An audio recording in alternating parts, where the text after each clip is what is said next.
വെടിക്കെട്ടപകടത്തിൽ മരണം ഒരെണ്ണമാണ് സംഭവിച്ചിട്ടുള്ളത്. 3-4 പേർക്ക് ഗുരുതരമായ പരിക്കുകൾ ഉണ്ടായിട്ടുണ്ട്.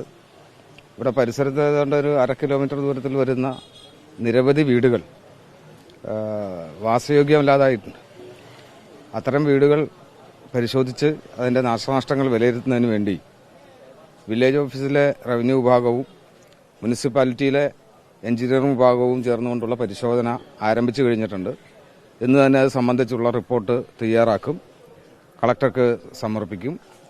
ആവശ്യമായ നഷ്ടപരിഹാരം ലഭ്യമാക്കുന്നതിന് വേണ്ടിയിട്ടുള്ള സമ്മർദ്ദം മുനിസിപ്പാലിറ്റിയുടെ ഭാഗത്തു നിന്ന് ഇതിനോടകം ഉണ്ടായിട്ടുണ്ട്. അത് ഉണ്ടാകുമെന്നാണ് ഞങ്ങൾ നൽകുമെന്നാണ് പ്രതീക്ഷിക്കുന്നത്. ഇതോടൊപ്പം ഇന്നിപ്പോൾ താമസിക്കാൻ യോഗ്യമല്ലാത്ത വീടുകൾ ചിലതുണ്ടായിട്ടുണ്ട്. ചില്ലുപൊട്ടി വീണും അതുപോലെ തന്നെ ഡോറുകൾ മുഴുവൻ പൊളിഞ്ഞു പോവുകയും ഒക്കെ ചെയ്തിട്ടുള്ള ജനലുകൾ തകർന്നു പോവുകയൊക്കെ ചെയ്തിട്ടുണ്ട്.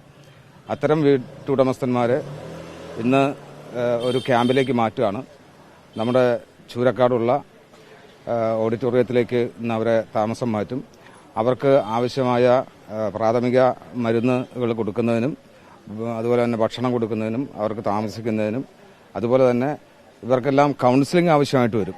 അത്തരത്തിൽ സന്ദർഭമാണ് ഉണ്ടായിട്ടുള്ളത്.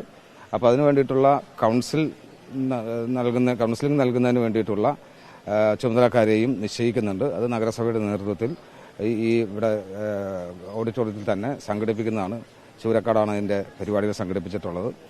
ഇതിൽ കാഷ്വാലിറ്റിയിൽ ഇതിൽ പെട്ടിട്ടുള്ള പ്രശ്നബാധിതരായിട്ടുള്ള ആളുകൾക്ക് ഏത് തരത്തിലുള്ള സഹായവും നൽകാൻ നഗരസഭയുടെ ആരോഗ്യ വിഭാഗവും അതുപോലെ തന്നെ റവന്യൂ വിഭാഗവും സർവ്വതാ സന്നദ്ധമാണെന്ന വിവരം അറിയിക്കുകയാണ്. എല്ലാവരും നഗരസഭയുമായി സഹകരിക്കണമെന്ന് അഭ്യർത്ഥിക്കുന്നു.